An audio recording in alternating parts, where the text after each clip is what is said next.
Thoothukudi Sterlite ஆலையை மீண்டும் திறக்க வேண்டும். இந்து வர்த்தக சங்கம் அரசுக்கு கோரிக்கை. சென்னை சேப்பாக்கம் பத்திரிகையாளர் மன்றத்தில் தமிழ்நாடு இந்து வியாபாரிகள் சங்கம் சார்பில் செய்தியாளர் சந்திப்பு சங்கத்தின் மாநில தலைவர் எஸ். ஈஸ்வரன் தலைமையில் நடைபெற்ற இந்த செய்தியாளர் சந்திப்பில் மாநில துணைத் தலைவர்கள் முத்துராஜ், சுந்தரவேல், சுப்பையா பாண்டியன், ஒருங்கிணைப்பாளர் ஹரி பாலகிருஷ்ணன் மற்றும் முருகன் ஆகியோர் உடனிருந்தனர். தமிழ்நாடு இந்து வியாபாரிகள் சங்கத்தின் மாநில தலைவர் எஸ். ஈஸ்வரன் செய்தியாளர்களிடம் கூறுகையில், தூத்துக்குடியில் மூடப்பட்டுள்ள ஸ்டெர்லைட் காப்பர் ஆலையை மீண்டும் திறக்க வேண்டும். 2018ஆம் ஆண்டு முதல் ஸ்டெர்லைட் ஆலை மூடப்பட்டதால் தொழில் மற்றும் வணிகம் பாதிக்கப்பட்டிருக்கிறது. மக்களின் வாழ்வாதாரம் கேள்விக்குறியாகி இருப்பதால் முதல்வர் உடனடியாக ஒரு சிறப்பு அரசாணையை பிறப்பித்து ஆலையை மீண்டும் இயக்க நடவடிக்கை எடுக்க வேண்டும் என்று தெரிவித்தார். மேலும் அவர் கூறுகையில், இந்த ஆலை மூடப்பட்டதால் அதை சார்ந்து இயங்கி வரும் சிறு குறு தொழில்கள், போக்குவரத்து நிறுவனங்கள் மற்றும் பல்லாயிரக்கணக்கான ஊழியர்கள் பெரும் பாதிப்புக்கு உள்ளாகி உள்ளனர் எனவும் அவர் தெரிவித்தார். மேலும் ஸ்டெர்லைட் ஆலை மூடப்பட்டதால் மக்கள் எவ்வாறு பாதிக்கப்படுகிறார்கள் என்று செய்தியாளரிடம் விளக்கமாக எடுத்துரைத்தார். மீட்டிங்கு வந்த அனைவருக்கும் வணக்கம். முதல்ல தெரிவித்துக் கொள்கிறேன். தமிழ்நாடு இந்து வியாபார சங்கம் மாநில தலைவர் எஸ். ஈஸ்வரன் ஆகிய நான் உங்களை வேண்டுவது, தமிழ்நாட்டில் எல்லா தொழிற்சாலையும் வேண்டும். தொழில் வளர்ச்சி ரொம்ப கம்மியாக இருக்கிறது. இதனால் வியாபாரங்கள் நிறைய பாதிக்கப்படுகிறது. வளர்ச்சி பாதையில் விவசாயத்திலிருந்து பொருளாதாரங்கள் நிறைய பாதிக்கப்படுகிறது. இன்றைக்கி பார்த்திங்கன்னா மாம்பழத்துக்கு விலை இல்லைன்னு சொல்லி இன்றைக்கி எல்லா மாம்பழத்தையும் தெருவில் அள்ளி போட்டுட்டு இருக்கிறாங்க விவசாயிகள்லாம். இதுக்கு விவசாயிகளுக்கு சரியான ஒரு உற்பத்தியை பண்ணுற விவசாயிக்கு அதை கூழாக எடுத்து தயார் பண்ணி கொடுக்கணும். இன்றைக்கி தேங்காய் விலை அதிகமாக இருக்கிறது, சந்தோஷமான விஷயம். ஆனால் பொதுமக்கள் பாதிக்கப்படுறாங்க. இது தேங்காய்க்கு நிரந்தரமான விலைகளை உற்பத்தி பண்ணி ஒழுங்காக கொடுக்கணும். அப்போ விவசாயிகள் சந்தோஷமாக அடைவார்கள். நெல்கள் நெல் விளைய வைக்கிறாங்க, நல்ல விலை கொடுக்கணும். இன்றைக்கி பார்த்திங்கன்னா நிறைய விளைஞ்சால் அது வாங்கிறதுக்கு ஆள் இல்லை, குடோனில் வைக்க முடியல, தார்பாய் போட்டு மூட முடியல, மழைக்கு நனைஞ்சி வம்பா போகுது, விவசாயி பாதிக்கப்படுறாங்க. இப்படி ஒவ்வொரு பாதிப்பும் அடிது. வியாபாரி தான் விவசாயி, விவசாயி தான் வியாபாரி. விவசாயம் பண்ண எனக்கு உழவு அடிக்க தெரியும், விதைக்க தெரியும், நட்ட தெரியும், உழவும் அடிக்க தெரியும். எல்லா வேலையுமே தெரிஞ்சுக்கிட்டு தான் வியாபாரியாக இருக்கிறேன். எனக்கு ஒரு சின்ன கிராமத்திலேருந்து வந்த புதியமுத்தூர்னு ஒரு கிராமம். இன்றைக்கி அந்த கிராமத்தை சுற்றி இருக்கிற விவசாயம் ஃபுல்லாகவே அழிந்து விட்டது. விவசாயமே கிடையாது. பக்கத்து தொழிற்சாலைன்னா தொழிற்சாலையும் நிறைய தொழிற்சாலையும் அழிஞ்சு விட்டது.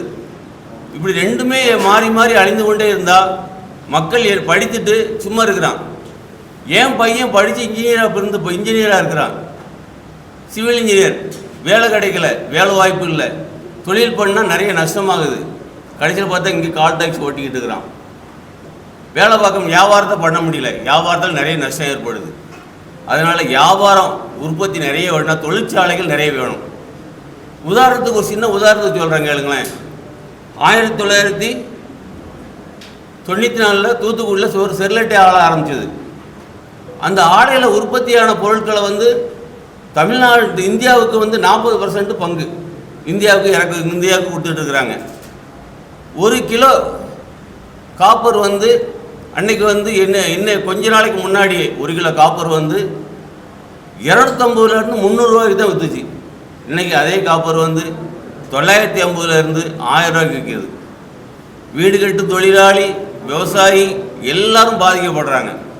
ராலி தொழில் சுத்தமாக முடிஞ்சு போச்சு. தூத்துக்குடியில் ஆர்பார் பக்கத்தில் இருக்குது. தூத்துக்குடியில் ஆர்பார் வேண்டான்னு போராடினாங்க.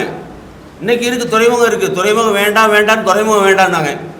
இன்றைக்கி துறைமுகம் இருக்குது, நல்ல வளர்ச்சி அடைஞ்சிருக்கு. இன்றைக்கி எல்லா தொழிற்சாலையும் வேண்டான்னாங்க. இன்றைக்கி பாருங்கள், நமக்கு கன்னியாகுமரியில் துறைமுகம் வர ஆரம்பிச்சிது. வேண்டான்னு நம்ம எல்லோரும் போராடினாங்க. நம்ம டீம் எல்லாம் தமிழ்நாட்டில் இருக்கிறவங்க போராளிகள் போராடுறாங்க, துறைமுகம் வேண்டாம் அப்படின்னு. அருமையான முதலமைச்சர், கேரளா முதலமைச்சர் அப்படியே தூக்கிவிட்டு ஒரு கோடு தான். இந்த கோட்டுக்கு பார்த்தா தமிழ்நாடு, அந்த கோட்டுக்கு பார்த்தா கேரளா. கோட்டை தாண்டி அவர் கொண்டு போயிட்டார். தொழில் வளர்ச்சி அவர் கைப்பற்றிட்டு போயிட்டார். இப்படி கோட்டை தாண்டி அவர் கொண்டு போயிட்டாங்கன்னா இங்கே பாருங்கள் ஆந்திரா, இதுக்கு ஆந்திராவை கொண்டு போயிடுறாங்க, இங்கிட்டு கேரளா கொண்டு போயிடுறாங்க. நம்ம வளர்ச்சி என்ன ஆகும்? இன்றைக்கி ஸ்டெர்லைட்டில் காப்பர் எடுத்துக்கிட்டு இருக்கோம்.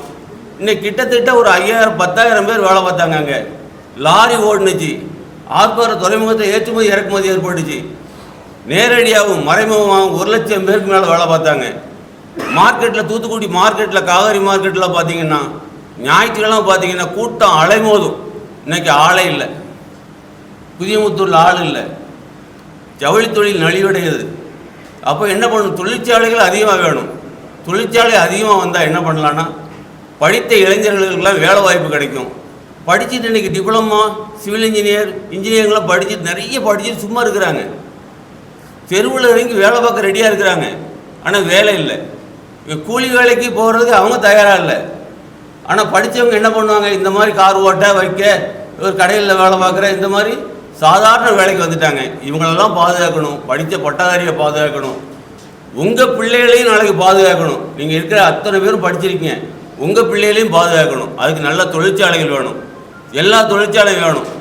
அதே மாதிரி இன்றைக்கி தூத்துக்குடியில் பார்த்திங்கன்னா இன்றைக்கி எவ்வளோ மக்கள் பாதிக்கப்படுறாங்க. சுற்றி கிராமங்கள், இங்கேருந்து தூத்துக்குடியிலேருந்து சென்னை வரைக்கும் பாருங்கள், 2 பக்கம் ரோட்டுக்கு அந்த பக்கம் இந்த பக்கம் விவசாயம் கம்ப்ளீட்டாக அழிஞ்சிது. விவசாயமே கிடையாது.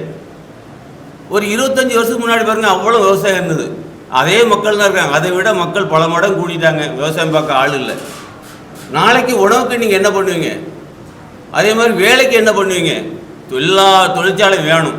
தொழிற்சாலை வேணும்னா நீங்கள் என்ன பண்ணணும்? தொழிற்சாலையை வரவேற்கணும். தொழிற்சாலையில் குறைபாடு இருந்தால் சரி பண்ணணும். அதை விட்டு தொழிற்சாலையே வேண்டாம் அப்படின்னீங்கன்னா இன்றைக்கி என்ன பண்ணுவீங்க? கன்னியாகுமரி மாவட்டத்தில் மலைகளே காங்கலை, எல்லா மலைகளையும் அழிச்சிக்கிட்டு இருக்கிறாங்க. இயற்கை வளம் அழிஞ்சிக்கிட்டு இருக்கு. யார் பாதுகாக்கிறது? உங்களை மாதிரி ஆட்கள் தான் பாதுகாக்கணும். நீங்கள் தான், உங்கள் முன்னாடி தான் எல்லாம் இருக்குது. நீங்கள் சேனலில் போட்டு திருப்பி இந்த மலைகளெல்லாம் காட்டினீங்கன்னா சில மலைகளை காட்டலாம். இன்றைக்கி பார்த்தீங்க, அண்ட பாதாளத்துக்கு போயிட்டு மலைகளே கிடையாது, எல்லாம் குறைஞ்சிக்கிட்டு இருக்குது. இன்றைக்கி விவசாயம் குறைஞ்சிட்டு, உற்பத்தி குறைஞ்சிட்டு, வேலை வாய்ப்பு குறைஞ்சிட்டு, இப்படி எல்லாம் குறைஞ்சிக்கிட்டே போனீங்கன்னா என்ன பண்ணுறது? நாட்டில் என்ன பண்ணுறது சொல்லுங்கள்? நீங்கள் தான் நீங்கள் தான் முன்னோடியாக இருந்து, ஒரு மீடியாக்கள் தான் நீங்கள் தான் எல்லாத்தையும் எடுத்து காட்டணும், உலகத்துக்கு காட்டணும். நம்ம உலகத்தில் வளர்ச்சி அடைஞ்ச நாடுங்கிறோம். தொழில் இல்லாமல் எப்படி வளர்ச்சி அடைகிறது?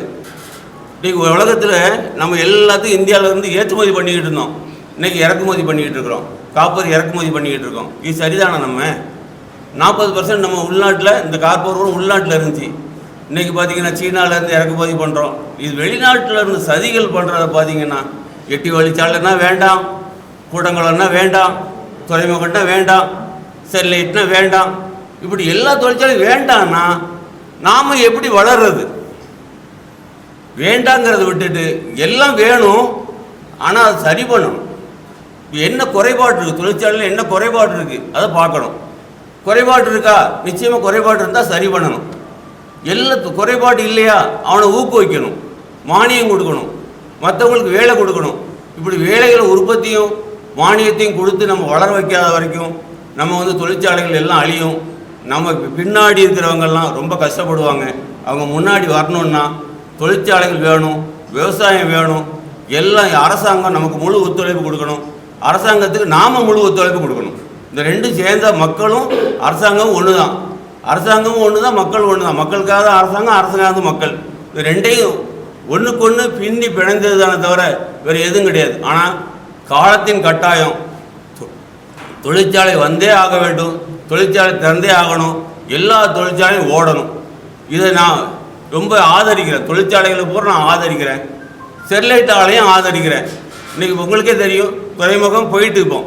அந்த துறைமுகம் இருந்திருந்தால் நம்ம எவ்வளோ பேர் வளர்ச்சி அடைவாங்க, தமிழ்நாட்டுக்கு எவ்வளோ பேருக்கு வேலை கிடைக்கும். கொஞ்சம் யோசிச்சு பாருங்கள். இது வேலை வேணும்னு நினைக்கிறேன். நீங்கள் தான் மீதி முடிவெல்லாம் உங்கள் கையில் தான் இருக்கு. இந்த வீடியோ உங்களுக்கு பிடிச்சிருந்தா லைக் பண்ணுங்க, கமெண்ட் பண்ணுங்க, ஷேர் பண்ணுங்க, சப்ஸ்கிரைப் பண்ணுங்க.